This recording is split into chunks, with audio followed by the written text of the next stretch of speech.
دوستو، کیا آپ نے کبھی سوچا ہے کہ پاکستان کے جھنڈے میں موجود سبز اور سفید رنگ کا کیا مطلب ہے؟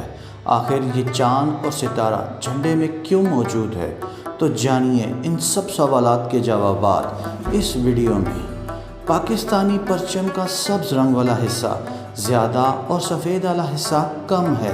سبز رنگ والے حصے میں ایک چاند اور ستارہ ہے۔ سبز رنگ مسلم اکثریت کو ظاہر کرتا ہے اور سفید رنگ پاکستان میں موجود اقلیتوں کی نشاندہی کرتا ہے۔ اس کے علاوہ سبز اور سفید رنگ کا مطلب امن یعنی پیس ہے۔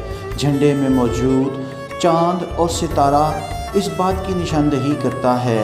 ستارہ کا مطلب علم اور روشنی ہے اور چاند یعنی ہلال کا مطلب پروگریس اور پراسپیرٹی یعنی ترقی اور خوشحالی ہے۔ پاکستان کے جھنڈے کا ڈیزائن سب سے پہلے سید امیر الدین کدوانی نے کیا۔